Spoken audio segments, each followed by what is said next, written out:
大家好，我係梁老師。今日想同大家分享下我自己嘅經驗呢，就係教小朋友學中文，真係要投其所好，令到佢維持一種嘅學習嘅興趣。咁我將我嘅例子啦講出嚟俾大家參考一下。嗱，要學好中文呢，其實係指要點樣去閱讀中文啦、寫作中文啦。聆聽中文進行嘅對話啦，同埋咧係能夠以中文咧好完整咁表達自己要講嘅嘢嘅，係4方面。咁即使淨係指閱讀中文咧，都有好多嘢要去學嘅，亦都有好多範疇咧要去兼。我發現咧，小朋友喺唔同階段所表現嘅興趣咧都唔同㗎。嗱，又以我個女為例啦，其實好多小朋友都係咁嘅。我個女一直都冇放棄學中文啦，但係原來喺唔同嘅階段、唔同嘅時期啦，佢對中文嘅唔同範疇咧都會感到興趣嘅嚇。咁嗱，我哋有個優勢啦，喺英國中文科咧唔再係學校嘅常規課程，咁即係話咧，我哋可以擺低嗰啲嘅課程指引啊、課程綱要啊、教學進度啦，嚟到可以按住小朋友嘅興趣、能力同埋需要咧去剪裁自己嘅教材嘅。我覺得反而因為咁咧，可以配合翻個小朋友，令到佢更加有興趣學中文㗎喎。咁只要佢有興趣學咧，佢自自然然咧就會有呢個學習動機，自然就會表現出一種嘅主動嘅學習嘅熱誠。咁我哋唔好阻止佢嚇，佢想用咩方法學，佢想學中文嘅範圍裏邊嘅邊一個部分，我哋就係鼓勵佢配合佢嚇，咁讓到佢咧 keep 住維持住呢個興趣，佢就會繼續去學噶啦。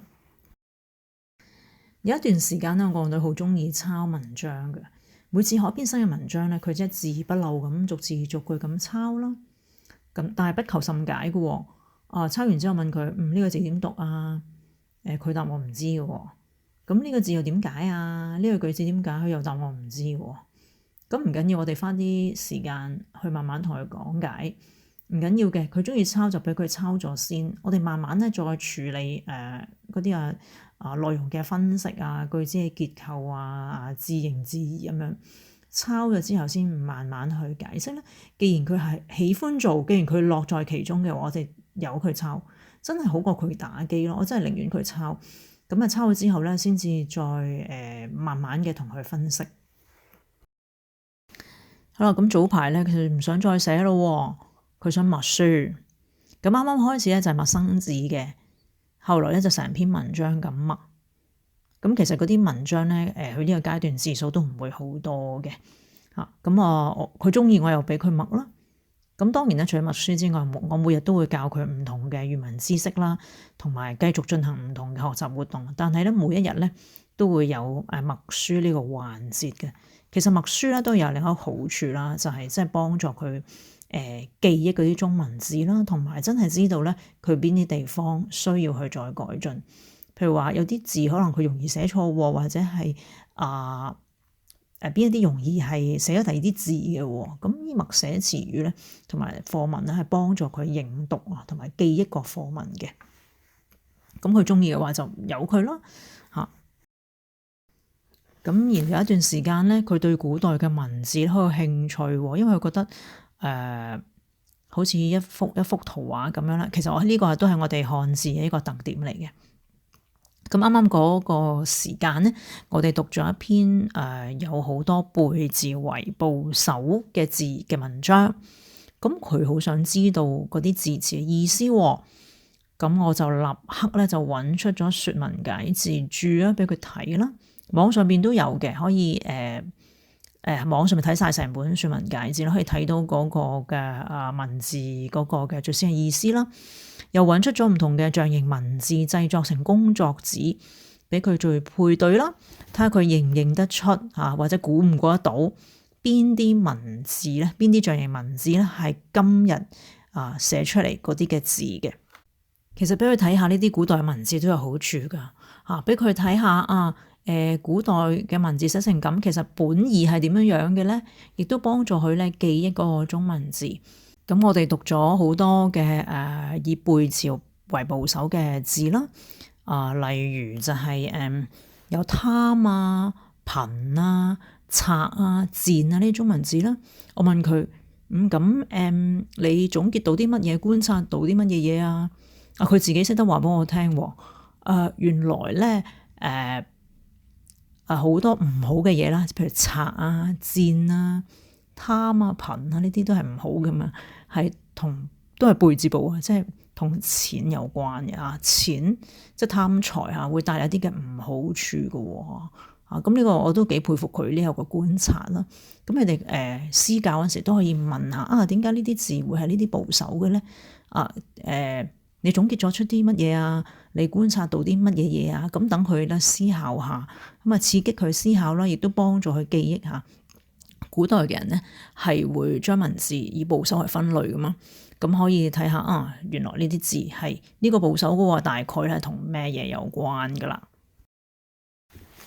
咁對我最近呢，就快到農曆新年啦，我就同佢參加咗一個咧係寫揮春嘅活動。咁啊，俾佢體驗下用毛筆啦、用墨啦嚟到寫祝福語，寫落啲紅紙度嘅。咁好出乎我意料啦，佢好中意，亦都好認真、好用心咁去寫。好想咧將個字咧寫得好啊，好想將個字寫得靚。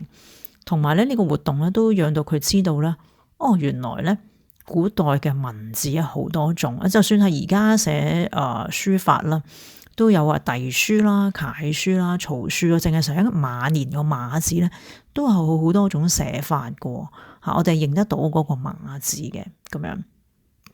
咁活動結束咗之後咧，佢表示咧好中意，好想繼續寫。咁啱啱我屋企咧就再冇紅紙啦，而且咧已經係比較夜啦，又唔想喺嗰個時候攞啲毛筆墨硯出嚟啦。但係佢又冇放棄到，佢自己揾咗啲白紙自己靜靜地就攞咗張白紙，攞啲墨水筆出嚟，咁喺張白紙度寫啲祝福語啦。然之後咧就用木顏色啦紅色嘅木顏色將個白紙咧油紅色佢。第二日一早起身咧，又咧剪啲白紙出嚟寫咁仲問我仲可以寫啲乜嘢嘢咧？咁除咗學業進步身體健康大吉大利其實仲有好多噶。咁趁呢個時間咧，我又教下佢新年嘅傳統啦，習咗點解要用紅色咧？點解個福字要調轉嚟貼嘅咧？除咗教識佢嗰啲嘅文字點解啦、點用之外咧，都可以講下新年有啲咩傳統習俗呢個時間就係幫助佢認識中國傳統節日啦，同埋幫助佢咧認識中國文化。咁到咗中秋重陽除夕節日嘅時候咧，即因應唔同嘅傳統節日啦，就可以設計一啲相關嘅教學活動。除咗去認字啦、學中文之外咧，都認識埋嗰個節日啦，同埋我哋傳統嘅文化習俗咯。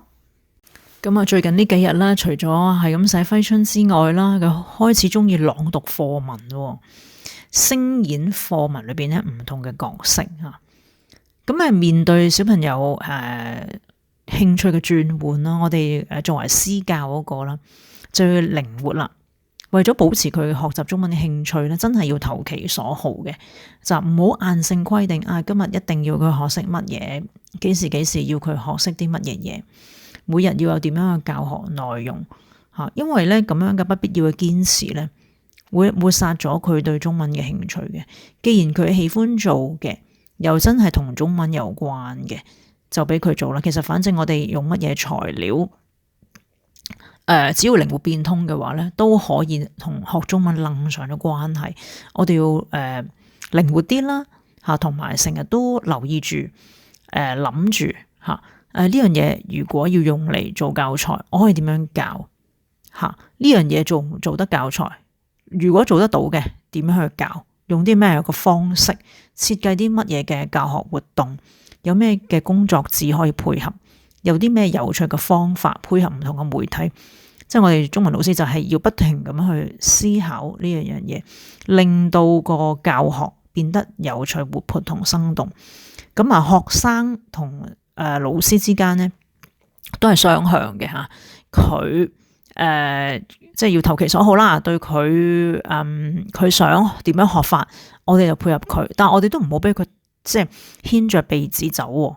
即係我哋都要帶翻佢，真係要同學習中文有關嘅，呢個都係一個技巧嚟嘅嚇。我哋有個通則就係，無論係點樣嘅教學材料咧，我哋都係要諗方法俾小朋友咧靈活咁學習中文嚇。所以咧投其所好咧，絕對係已經家長教小朋友中文所需要嘅教